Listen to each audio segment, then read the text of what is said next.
Good morning class 7 विषय सामाजिक अध्याय 2 राजपूतों के राज्य के कारण। हमने अध्ययन किया था कल वाली क्लास में कि राजपूत थे साहस वीरता बलिदान के लिए जाने जाते थे। फिर भी उनकी पराजय क्यों हुई? पराजय के क्या कारण थे? इतने शक्तिशाली होते हुए भी जो इतिहास में अपना नाम कमाया, उनकी पराजय के कारण थे। पहला कारण था एकता एवं संगठन। राजपूतों में क्या था? एकता। राजपूत वीर तथा बहादुर योद्धा थे। राजपूत क्या थे? बहादुर थे, लड़ने में शक्तिशाली थे, वीर थे, उनमें साहस खूब भरा हुआ था। एकता एवं शक्तिशाली साम्राज्य की स्थापना करने में असफल रहे। यानी वह शक्तिशाली साम्राज्य क्यों स्थापित नहीं कर पाए? क्योंकि वह आपस में एकता बनाकर नहीं रखते थे। आपस में क्या है? एक दूसरे से लड़ते रहते थे। राजपूत जो शासक थे वो आपस में ही लड़ते थे, आपस में ही अपना साम्राज्य विस्तार के लिए लड़ते रहते थे। उनमें एकता का अभाव था। एकता एवं संगठन का क्या था? अभाव था। उन्होंने ऐसा कभी भी नहीं किया कि वो एकता में बन सके। दो ही शासक ऐसे हुए इतिहास में जिन्होंने 2 बार एकता में बांधने का प्रयास किया। एक तो जयपुर के सवाई जय सिंह थे, जिन्होंने हुडा सम्मेलन का आयोजन किया था भीलवाड़ा में 17 जुलाई 1734 को। तो उन्होंने सभी राजा जो राजपूत राजा थे, उन्होंने उस स्थान पर इसलिए बुलाया था क्योंकि उस समय मराठा थे दक्षिण भारत के, वो राजस्थान पर क्या कर रहे थे? आक्रमण कर रहे थे, शक्तिशाली थे। उनको रोकने के लिए सभी राजपूतों को एक जगह एकत्रित किया। दूसरा प्रयास किया था राणा सांगा ने। सभी राजपूत शासक क्या है? खानवा के युद्ध में सांगा की ओर से लड़े थे। तो ये 2 राजा ऐसे थे जिन्होंने एकता में बांधने का प्रयास किया था। फिर भी दूसरे जो राजा थे उन्होंने ऐसा कोई प्रयास नहीं किया, एक दूसरे से जीवन भर लड़ते रहे। इन कमियों को देखकर, इनकी आपसी कट्टरता को देखकर बाहरी जो आक्रमणकारी थे वो भारत में आक्रमण करने के लिए आए, एक दूसरे को लड़वाया। महमूद गजनवी आया, महमूद गोरी आया, इनका अध्ययन हम कल कर चुके हैं। मुस्लिम आक्रमणकारियों के हाथों पराजित हुए। जो बाहर से मुस्लिम शासक आए भारत में, उनसे पराजित हुए। क्यों हुए? क्योंकि इनमें एकता का अभाव था, आपस में मिलकर नहीं चलते थे। एक दूसरा राजा उसका सहयोग नहीं करता था। किससे जा मिलता था? बाहरी वाले आक्रमणकारी शासक से एक राजा मिलता था और दूसरे पर क्या करवाता था? आक्रमण करवाता था। तो इस प्रकार राजपूत एकता और संगठन बनाने में असफल हुए। इसका मुख्य कारण संगठन तथा एकता का अभाव था। पराजित होने का कारण क्या था? एकता व संगठन का उनमें अभाव था, जो ऐसा प्रयास किया है। उनकी शक्ति विभाजित थी। जो शक्ति थी वो किसमें विभाजित थी? सामंत थे। उनके नीचे क्या थे? सामंत। उनका संगठन सामंती प्रणाली पर आधारित था। तो राजाओं के नीचे जो कार्य देखते थे वो देखते थे सामंत। तो राजा से कभी कभी ऐसे उदाहरण भी इतिहास में देखने को मिला है कि राजा तो कमजोर हो जाता है और सामंत शक्तिशाली हो जाते हैं। सामंत की बात, सामंत थे जो किससे जुड़े थे? सेना। सेना किसके अधिकार में थी? सामंत के अधिकार में। राजा तो दूर रहता, जो उनके लिए विनाशकारी सिद्ध, जो आगे चलकर क्या हो गई? विनाशकारी सिद्ध। बहुत से सामंतों ने राजा के विरुद्ध विद्रोह कर दिए, राजा को पद से हटा दिए और स्वयं राजा बन गए। ऐसे इतिहास में उदाहरण देखने को मिलते हैं। तो जो सामंती व्यवस्था थी उसके कारण भी वो आगे जाकर विनाशकारी सिद्ध हुए। राजा, अब इसमें क्या होता है, सामंत व्यवस्था में राजा की स्थिति तो कमजोर हो जाती है और सामंत क्या हो जाता है, शक्तिशाली हो जाता है। राजपूतों में अहंकार की भावना जरूरत से ज्यादा भरी हुई थी। कहते थे हमारी तरह तो कोई शक्तिशाली नहीं है, वीर नहीं है, योद्धा नहीं है, हम किसी से पराजित नहीं हो सकते, हम मरने के लिए तैयार रहते हैं। दूसरे राजा की सहायता के लिए आगे नहीं आते थे। जब कोई बाहरी आक्रमणकारी दूसरे राजा पर अधिकार करने का प्रयास करता था तो एक राजा दूसरे राजा का सहयोग नहीं करता था। ये सबसे बड़ी उनकी कमी थी। अस्त्र शस्त्र थे जो प्राचीन थे, युद्ध कला थी जो परंपरागत थी। अब युद्ध में क्या थे, उनके पास अधिक हाथी, लड़ने के लिए जाते थे हाथी पर बैठ के। अब हाथी पर बैठ के जाते हैं तो राजा जो उनके सामने सैनिक थे, हाथी देखो क्या होता है, इतनी जल्दी घूमने फुर्ती नहीं होती उसके अंदर।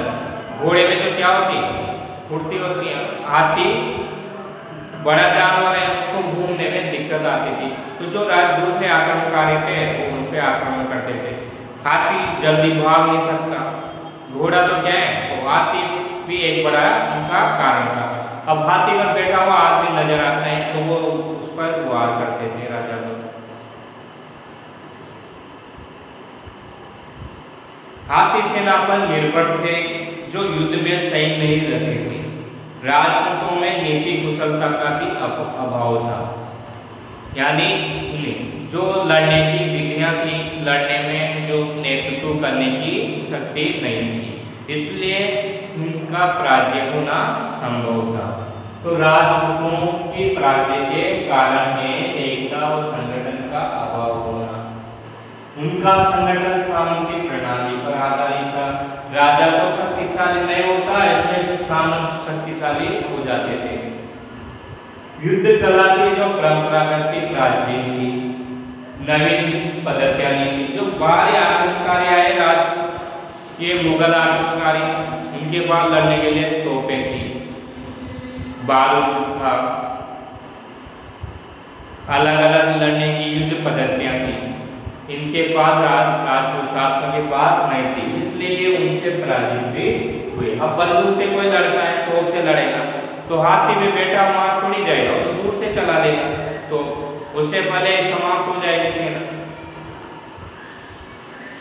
नीति कुशलता का अभाव था। जो सेना का नेतृत्व करने वाले थे वह कुछ लोग अच्छे नहीं थे, इसलिए सेना का युद्ध में मनोबल टूट जाता था।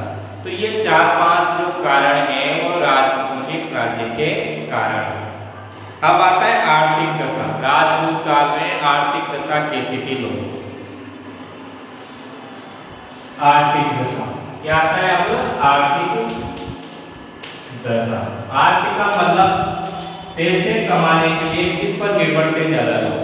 आर्थिक यानी अर्थ यानी पैसा। आजीविका कमाने के लिए पैसों की जरूरत पड़ती, तो उनका व्यवसाय क्या था?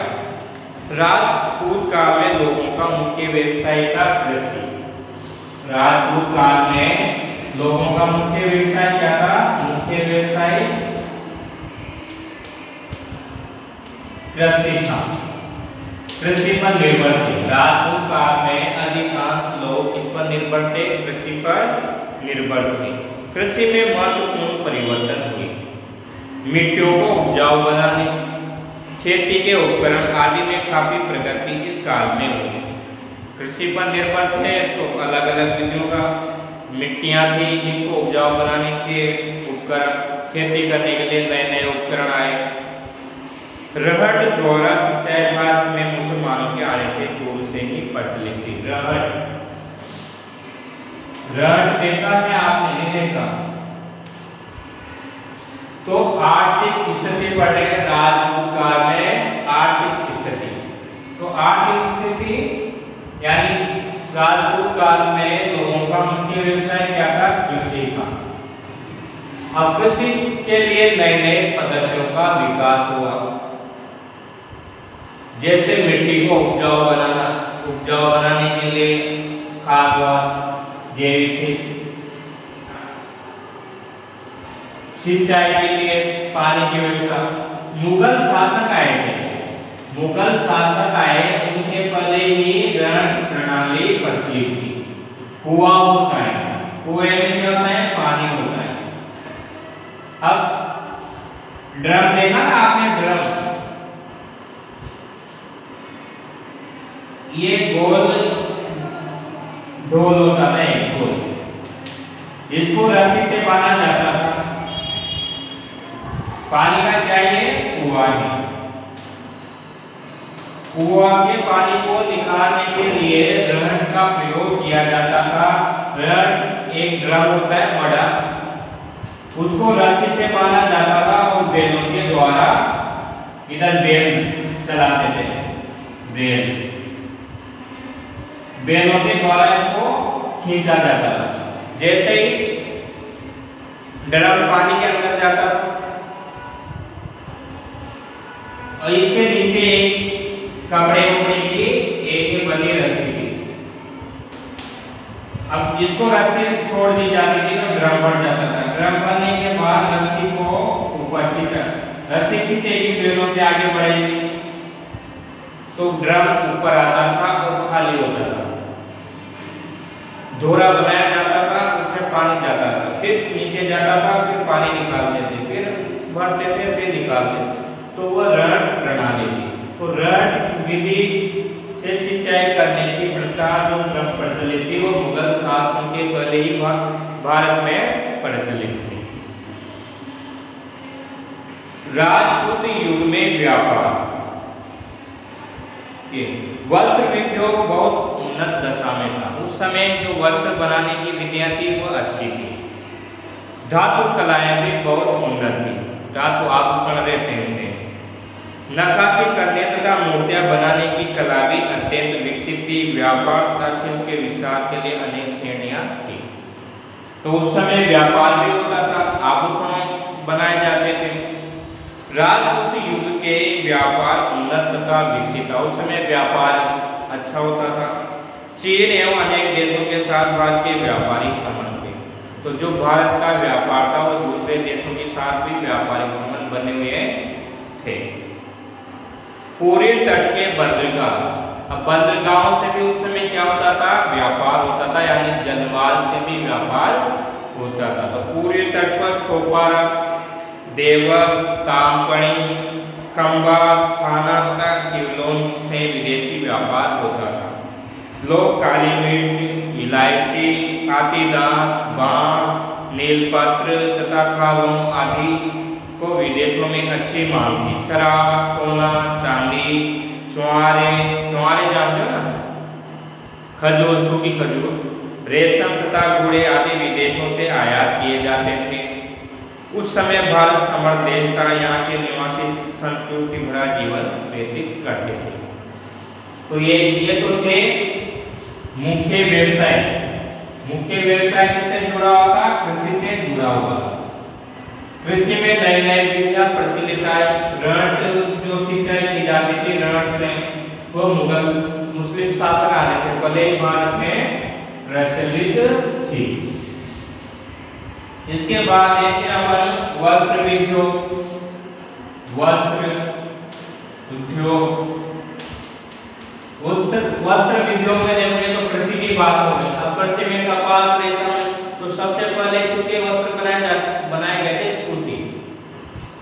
अब कपास, जूट, रेशम, ये इनसे क्या बनाए जाते थे, वस्त्र बनाए जाते थे। अब धातु कला में उन्नति, धातु कला में उन्नति, धातु कला, वस्त्र उद्योग ये पढ़ते थे। इनमें क्या बनाए जाते थे, धातु कला में आभूषण बनाए जाते थे। आभूषण पहनते ना, आभूषण सोने चांदी के बनाए जाते थे। मूर्तियां बनाई जाती थी। मूर्तियां कब से बनी है, मुगल काल से। मूर्तियां बनाना प्रारंभ हुआ था मौर्य और गुप्त काल में। व्यापार उन्नत था। उस समय क्या था, व्यापार होता था, दूसरे देशों से होता था। दूसरे देशों के साथ भी व्यापार किया जाता था। यहाँ देखो किस मार्ग से, समुद्री मार्ग से व्यापार होता था। समुद्री जो मार्ग था उससे व्यापार होता था। विदेशी लोग किसके लिए आते थे यहाँ, मसालों के लिए, मसालों को खरीदने के लिए भारत आते थे। इलायची, लौंग, काली मिर्च, इनको खरीदने के लिए विदेशी लोग आते थे। अब इनके लिए बंदरगाह बने हुए थे। कौन कौन से बंदरगाह थे, सोपारा, देवल, कंबार, ये थे जो पूर्वी तट पर स्थित थे। शराब, सोना, चांदी, चुआरे, रेशम, घोड़े आदि आयात किए जाते थे। ये दूसरे देशों से मंगवाते थे। ये आभूषण, मूर्तियां, मसाले तो हम क्या करते थे, दूसरे देशों को देते थे। अब दूसरे देशों से हम क्या लेते थे, शराब, सोना, चांदी, रेशम, घोड़े, ये दूसरे देशों से व्यापारी अपने भारत में बेचने के लिए आते थे। यहाँ से वस्तुएं खरीद के ले जाते थे और वस्तुएं बेच भी जाते थे, अदला बदली करते थे। आभूषण, मूर्तियां, ये तो हम क्या करते थे, मसाले ले तो दूसरे देशों को देते थे और दूसरे देशों से क्या लेते थे, शराब, सोना, चांदी, रेशम, घोड़े, हम दूसरे देशों से खरीदते थे। अब समाज आता है आपका, ये तो गया आर्थिक। अब क्या आएगा, समाज। समाज किस प्रकार का था, वो राजपूत काल में। राजपूत काल में समाज परंपरा पर आधारित था। जो राजपूत काल था उसमें समाज किस पर आधारित था, प्राचीन परंपराओं पर आधारित, जिसमें 4 मुख्य जातियां थी तथा पुनः उनकी अनेक उपजातियां विद्यमान हुई। राजपूत काल में मुख्य कितनी जातियां थी, 4 जातियां थी। 4 जातियां उस समय प्रचलित थी, मुख्य जातियां थी 4 जातियां। पुरुष उनकी रक्षा के लिए कुछ भी कर सकते थे। उन्हें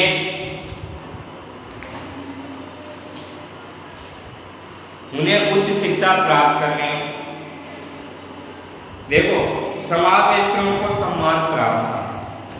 स्त्रियां थी, उनको क्या था, सम्मान प्राप्त था। उनकी रक्षा के लिए पुरुष हमेशा तत्पर रहते थे। महिलाओं को उच्च शिक्षा प्राप्त करने का अधिकार था। युद्ध कला का प्रशिक्षण प्राप्त करती थी। महलों में रहने वाली स्त्रियां अपना सामान बचाने को जोर व्रत का पालन करती थी। जोर क्या होता है, जोहर। अब मौर्य इसकी राजपूत काल की बात करें, राजपूत काल में स्त्रियों की समाज में जो मुख्य जातियां कहते थे, 4 जातियां थी। उनकी उपजातियां थी, मुख्य जातियां तो 4 ही थी। समाज में स्त्रियों का क्या था, सम्मान था। स्त्रियों की रक्षा के लिए पुरुष हमेशा तैयार रहते थे, तत्पर रहते थे। स्त्रियों को उच्च शिक्षा प्राप्त करने का अधिकार था। युद्ध कला की शिक्षा प्राप्त करने का अधिकार था। अब जोर किसे कहते हैं, जब बाहरी आक्रमणकारी आक्रमण करता था किले पर, तो उसमें राजा और सैनिक मारे जाते थे। महिलाएं उनके साथ क्या करती थी, या तो अग्नि जलाकर सामूहिक रूप से अपने आप की लीला समाप्त कर लेती थी, या जल में कूद जाती थी और अपनी मृत्यु को गले लगा लेती थी। जैसे रणथंभौर का जो जल जोरे, तो हमीर की अलाउद्दीन से पराजित होने के बाद जो रानी रंगादेवी थी हमीर की और उसकी पुत्री थी, और अन्य जो रानियां महिलाएं थी, उन्होंने जल में कूदकर अपनी जीवन लीला समाप्त कर ली, क्योंकि राजा युद्ध में मारे जाते हैं। तो दूसरे राजा की रानियां बनने के पहले ही वो अपना जीवन समाप्त कर लेती थी। इस विधि को जोर करते हैं। चित्तौड़ में हुआ रानी पद्मिनी जो रतन सिंह की पत्नी थी, रतन सिंह युद्ध में मारा जाता है और अन्य रानियां अग्नि जलाकर उसमें कूद जाती है और अपनी जीवन लीला समाप्त कर लेती है। अन्य जातियों की स्त्रियों की दशा अच्छी नहीं थी, मतलब राजा महाराजाओं की जो स्त्रियां थी उनकी तो अच्छी स्थिति थी, दूसरी जो सामान्य व्यक्ति थे उनकी स्त्रियों की दशा अच्छी नहीं थी। उनके लिए शिक्षा का कोई प्रबंध न था, यानी राजा महाराजाओं के जो लड़का लड़की थे उनको ही शिक्षा का अधिकार प्राप्त था। उनकी दिशा का कारण या मुसलमानों के आगमन तथा उनके अत्याचारों ने सती प्रथा को जन्म दिया। सती प्रथा होती है पति के मृत्यु के साथ ही पत्नी को जीवित जला दिया जाता है, उसको बोलते हैं सती प्रथा। जैसे युद्ध में पति की मृत्यु हो जाती है तो उसके साथ जीवित पत्नी को भी उसके साथ जलाया दिया जाता है, उसको सती प्रथा कहते हैं। समाज में जीवन यापन का ढंग भी परंपरागत था। स्त्री और पुरुष दोनों ही आभूषण तथा विभिन्न प्रकार के वस्त्र पहनते थे। स्त्रियां भी आभूषण पहनती थी और पुरुष भी आभूषण पहनते थे। उनमें अनेक प्रकार के उत्सव, मेले और तीर्थ यात्रा भी प्रचलित थी। अब कल वाली क्लास में पढ़ेंगे अपन धर्म के बारे में। तो आज आर्थिक और समाज के बारे में हमने अध्ययन किया है।